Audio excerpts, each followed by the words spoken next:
किसान साथियों नमस्कार। आप देख रहे हैं फसल क्रांति। मैं हूं इमरान आपके साथ और मौजूद हूं इस समय आईसीएल के स्टॉल पर। आईसीएल इस समय प्रतिभागिता कर रहा है ऑर्गेनिक वर्ल्ड एक्सपो 2022 के तीसरे संस्करण में और कंपनी की ओर से जो हमारे साथ खास मेहमान मौजूद हैं वो हैं मिस्टर शैलेंद्र सिंह जी और जीपी शर्मा जी। सर आप दोनों का बहुत बहुत स्वागत है। Thank you very much Imran ji.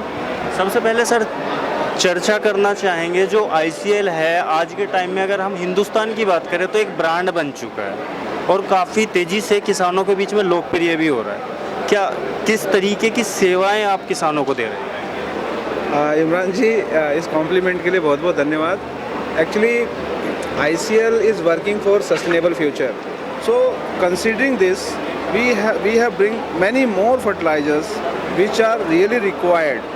Actually अगर आप इंडिया का कंसर्न देखें तो इंडिया के दो बड़े महत्वपूर्ण कंसर्न हैं आज की डेट में फार्मिंग को लेके। पहला है इरिगेशन और दूसरा है सॉइल का बढ़ता पीएच और तीसरा एक है ऑर्गेनिक कार्बन, घटता हमारी सॉइल का ऑर्गेनिक कार्बन। अगर हम इन तीनों चीज़ों को अभी से ध्यान देने लगे तो शायद हम हमारी खेती को जो अभी कर रहे हैं उसको सस्टेनेबली बेहतर कर पाएंगे और वही आज समय की ज़रूरत है। अगर ये समय पे हमने इन चीज़ों पे ध्यान नहीं दिया तो कहीं ना कहीं हम आगे जाके बहुत परेशान हो सकते हैं और हमारे किसान भाई अधिक खर्चा करके भी ना शायद अपनी खेती को बेहतर ना कर पाएँ, क्योंकि जब सॉइल डिस्टर्ब हो जाता है तो उसको ठीक होने में सालों लग जाता है। तो ये सही समय है कि हमारा अलार्मिंग सिचुएशन है, हमको अपने खेतों में किसी भी तरीके से थोड़ा थोड़ा कार्बन मीन्स देने का प्रयास करना चाहिए। यानी बायो फर्टिलाइजर्स हो, ऑर्गेनिक फर्टिलाइजर्स हो, कोई भी फर्टिलाइजर्स हो, उनको अपने ज़मीन में देने की ज़रूरत है ताकि हमारी सॉइल का जो माइक्रोबियल एक्टिविटी है वो सुधरे। और जब माइक्रोबियल एक्टिविटी सुधरेगा तो बट नेचुरल है कि आपकी सॉइल की हेल्थ बढ़िया होगी और जो रेस्पॉन्स ऑफ इनपुट आएगा, चाहे वो सीड डालेंगे, खाद डालेंगे, उनका रेस्पॉन्स और ज़्यादा बेहतर आएगा। अब इसमें जो आईसीएल पिछले 4-5 साल से हिंदुस्तान में काम कर रहा है तो उन्होंने अपने जो हाई पीएच को देखते हुए, जो हमारी सॉइल का भी पीएच बढ़ रहा है उसको देखते हुए बहुत सारे लो पीएच फर्टिलाइजर इंट्रोड्यूस किए हैं, खास तौर से फास्फेटिक फर्टिलाइजर्स, क्योंकि फास्फोरस का रिस्पॉन्स जब पीएच 7 से ऊपर जाने लगता है तो बहुत तेज़ी से गिरने लगता है। ऐसे में फास्फेटिक लो पीएच फर्टिलाइजर्स जो है ना वो बेहतर रिस्पॉन्स करेंगे, क्योंकि हमारी सॉइल में फास्फोरस है बट चूँकि पीएच ज़्यादा है इसलिए शायद वो सॉइल से प्लांट को अवेलेबल नहीं हो पा रहा है। और ऐसे में हमारे जो लो पीएच फर्टिलाइजर्स हैं वो टेम्पोरली सॉइल सॉल्यूशन के पीएच को कम कर देते हैं और जो सॉइल का जो फास्फोरस है वह भी शायद कुछ मात्रा में ज़मीन से अवेलेबल हो जाता है, प्लांट को मिलता है। इसी कारण से हमने ये देखा है कि जहाँ भी हमने आईसीएल के इन लो पीएच फर्टिलाइजर्स को, चाहे वो ड्रिप के माध्यम से दिए हों, चाहे वो यूरिया के साथ में सिर्फ टॉप ड्रेस किए हों, हमने हर उस जगह पे इन फर्टिलाइजर्स के रिस्पॉन्स को बहुत बेहतर देखा। फार्मर्स खासतौर से पंजाब और हरियाणा का बहुत अप्रिशिएट कर रहा है। जिन खेतों में वो कुछ नहीं हुआ पा रहे थे या कुछ नहीं ले पा रहे थे, आज आईसीएल के इन लो पीएच फर्टिलाइजर्स को यूज़ करके वो काफ़ी अच्छी खेती कर रहे हैं। आप कभी मौका मिले तो आप वहाँ जाइएगा। जीपी शर्मा जी से मैं रिक्वेस्ट करूँगा वो कुछ इस पर हाईलाइट करें प्लीज़। धन्यवाद डॉक्टर साहब। जैसा आपने बताया, जो फार्मर हमारा हाई पीएच से देखकर परेशान है, जहाँ ट्रेडिशनल फर्टिलाइजर डालता है उसको रिस्पॉन्स नहीं मिल रहा, तो जहाँ आईसीएल जो टेक्नोलॉजी यूज़ कर रहा है तो उसको बहुत अच्छे रिस्पॉन्स मिले हैं। अभी कुछ मिनट पहले, 1 घंटा पहले एक पंजाब से फार्मर आए थे और वो मुंह के अंदर उन्होंने यूज़ किया, चाहे वो फोलियर फर्टिलाइज़र है और चाहे वो बेसल है, तो वहाँ बहुत अच्छा रिस्पॉन्स मिला है उनको। तो जैसा हम गन्ने की बात कर रहे थे डॉक्टर साहब अभी, तो जैसा आपने कहा, तो जो हमारी गन्ने की खेती है, जो उसकी पत्तियाँ होती हैं पतली लंबी पत्तियाँ होती हैं, जब फार्मर कोई उस पर फोलियर स्प्रे करने जाता है तो पानी ड्रॉप हो जाता है, तो पत्तियों पर पानी टिकता नहीं है। लेकिन जो आईसीएल की जो टेक्नोलॉजी है, एक न्यूट्रीवन टेक्नोलॉजी है, तो फार्मर जब उसको यूज़ करता है तो स्प्रे करने पर उसकी पत्तियों पर छोटी छोटी बूंदें बन जाती हैं, जिससे पानी आपका ड्रॉप नहीं होता, नीचे नहीं गिरता और लंबे समय तक।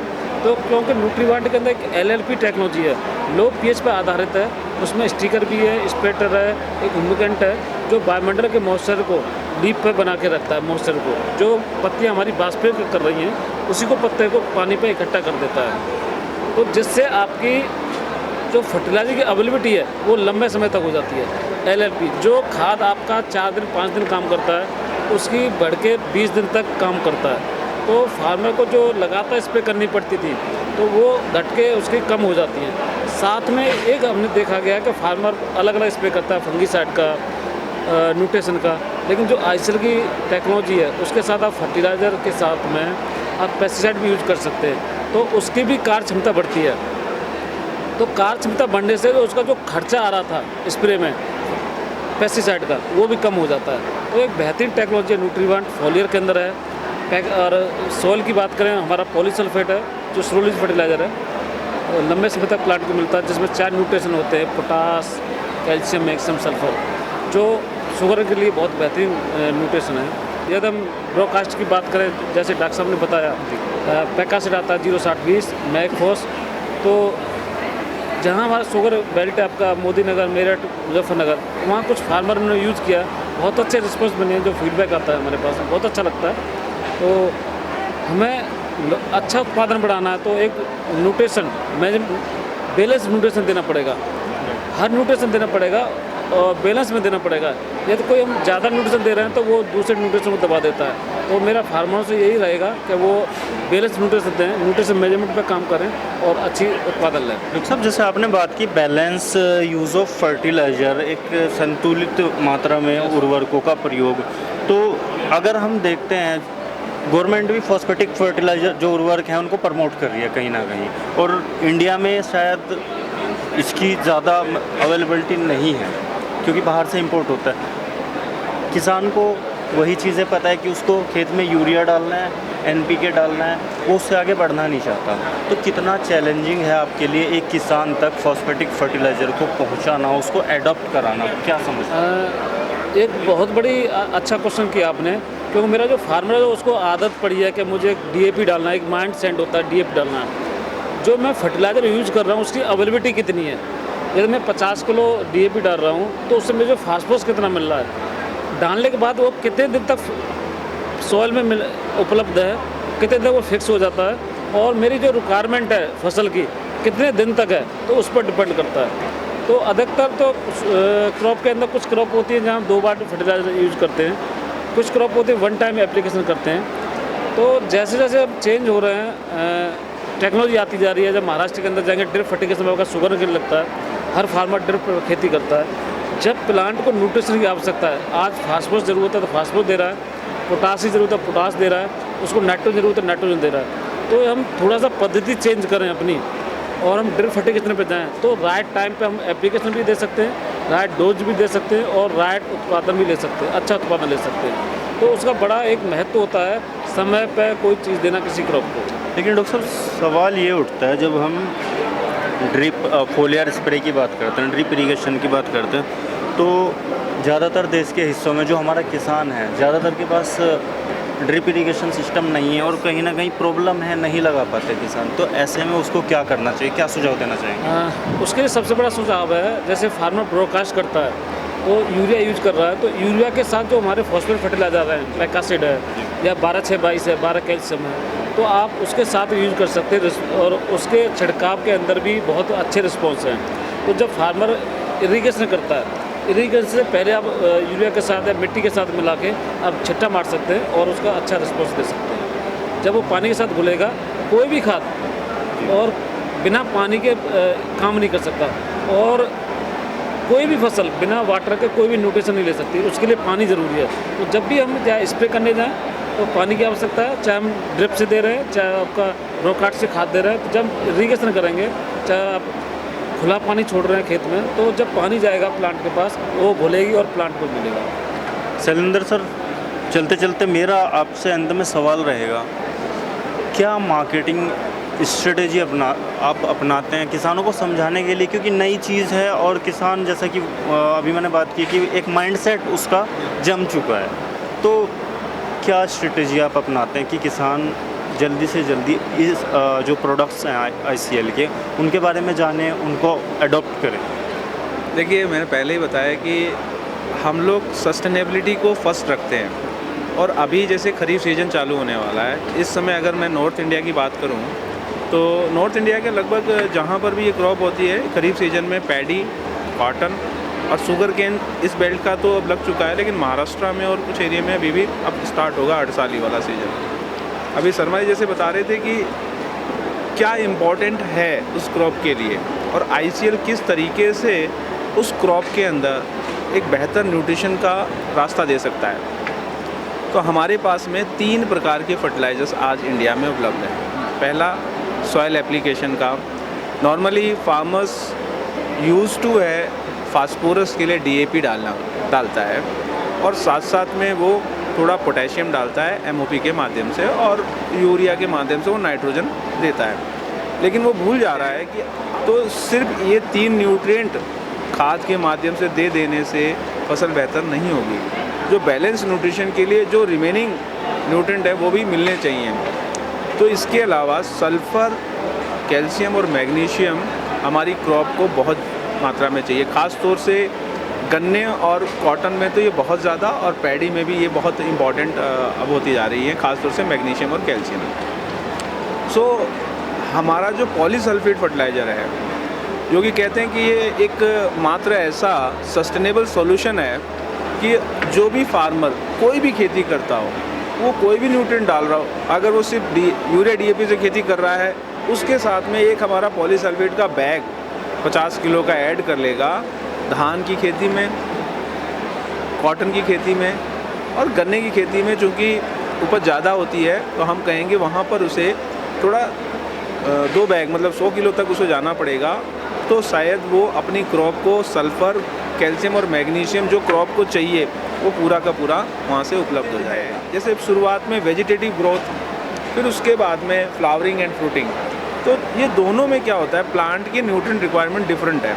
तो हम यहाँ पर न्यूट्रीवांट का जो हमारा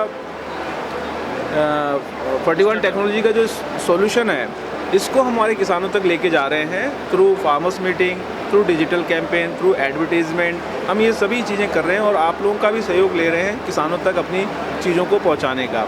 तो मेरा मानना है कि अगर आप आज कॉटन के किसान के लिए शुरुआत में हम लोगों ने स्टार्टर 11-36-24, इसके साथ में इसमें कुछ माइक्रोन्यूट्रिएंट भी हैं। ये शुरुआत की वेजिटेटिव ग्रोथ के लिए बहुत इंपॉर्टेंट है। फार्मर अगर इसको यूज़ करता है, इसकी ज़्यादा मात्रा नहीं है, 10 ग्राम प्रति लीटर, एक स्प्रे अगर वो 40 से 50 दिन पे कर देता है, तो उसका जो नेक्स्ट जो फ्रूटिंग फ्लावरिंग और जो फ्रूट सेट होगा ना, वो बहुत ही शानदार होगा। दूसरा उसके बाद में हमने जो सजेस्ट किया हुआ है, क्योंकि कॉटन एकमात्र ऐसी क्रॉप है जिसमें फ्रूटिंग भी आती है और वेजिटेटिव ग्रोथ भी होती रहती है। तो हमारा जो बूस्टर फार्मूला है 8-16-39 का, अगर वो यहाँ पर 1 या 2 स्प्रे 20 दिन के अंतराल पे, जैसा आप बता रहे थे कि हमारे इसका रेस्पॉन्स 15 से 20 दिन रहता है, तो फार्मर अगर कॉटन का न्यूट्रीवांट को चॉइस करता है 30 से 40 दिन पे, उसके बाद में 60 दिन पे, उसके बाद 80 दिन पे, और उसके बाद में अगर उसकी इच्छा है तो और डाल सकता है। उसकी क्रॉप कौन सी है, कितना समय उसके पास में है। तो पहला स्टार्टर, दूसरा बूस्टर, और उसके बाद में वो हमारा 12-5-27 फ्रूट को लेके बढ़ सकता है, या बूस्टर और 12-5-27 को अल्टरनेट डाल सकता है 20 दिन के अंदर। एक बार बूस्टर, एक बार फ्रूट, एक बार बूस्टर, एक बार फ्रूट। ये डिपेंड करता है वो कितने समय तक उसकी क्रॉप रहती है, क्योंकि कुछ एरिया में क्या होता है, वो अपना सिर्फ कॉटन ही लेते हैं और कोई फसल नहीं लेते, तो दिसंबर तक भी लेके जाते हैं। लेकिन हमारे नॉर्थ इंडिया में चूँकि हम लोग दूसरी क्रॉप पे जाते हैं, इसलिए शायद यहाँ पर उतना टाइम ना मिले, तो ये मेरे ख्याल से एक बहुत फॉलियर न्यूट्रिशन का सॉल्यूशन है। और जो फास्फेटिक फर्टिलाइजर्स में जो आप शर्मा जी कह रहे थे ना, DAP, SSP, NPK, इनके जितना भी फास्फोरस मिलेगा ज़मीन में, उसकी एफिशिएंसी जो है, जो रिसर्चर्स बोलते हैं 20% है मैक्सिमम। और वो 20% क्यों है? 2 कारण से। एक तो इसकी मोबिलिटी बिल्कुल नहीं होती सॉइल में, जहाँ पर फास्फोरस या DAP का दाना पड़ेगा और उसमें जो फास्फोरस वो वहीं रहता है, अनलेस प्लांट रूट्स रीच, और तो वो उसके साथ में वो अपटेक हो सकता है। ऐसे में क्या होता है कि वाटर के साथ में अगर पानी जो फास्फोरस अवेलेबल फॉर्म में रहे, तो वो ज़्यादा से ज़्यादा पौधे को मिल सकता है। हमारे लो pH फर्टिलाइज़र्स जो हमारी बढ़ती pH की सॉइल है ना, वहाँ पर टेम्पोरली pH को नीचे ला रहे हैं, इस कारण से उसका फास्फोरस तो मिल ही रहा है, और साथ साथ में जो सॉइल में जो फास्फोरस डिपॉजिट है वो भी उस कुछ परसेंटेज में अवेलेबल हो जा रहा है। So it is very good. Sugarcane में बहुत अच्छे रेस्पॉन्सेज देखे हम लोगों ने, अच्छी टेलरिंग और रूट डेवलपमेंट में। पैडी में भी ये बहुत अच्छा काम कर रहा है, और कॉटन में तो नो डाउट ये पिछले पंजाब हरियाणा बहुत अच्छे रेस्पॉन्स है। तो मैं यही सजेस्ट करूँगा, अगर हमारे किसान भाई इस समय पैडी में जा रहे हैं, अपनी ट्रांसप्लांटिंग के समय पे कुछ न डालें, वो सीधे रोपाई करें। और रोपाई जो है वो ज़्यादा ओल्ड नर्सरी ना लें। 20 दिन 25 दिन से ज़्यादा की नर्सरी जब जाती है तो वह उसका रूट इतना डेवलप हो चुका होता है कि जब उसको पौधे को नर्सरी से ट्रांसप्लांट करते हैं तो प्लांट को शॉक आता है और प्लांट अपनी लाइफ का 7 दिन पीछे चला जाता है। यानी जो 7 दिन में उसे बढ़ना था वो मेंटेनेंस में चला जाता है, और तो इसका मतलब ये हो गया कहीं ना कहीं यील्ड कंप्रोमाइज़ होती है। दूसरा, ट्रांसप्लांटिंग के 10 दिन बाद में आप फास्फोरस के लिए अगर डीएपी यूज़ करना चाहें डीएपी यूज़ कीजिए।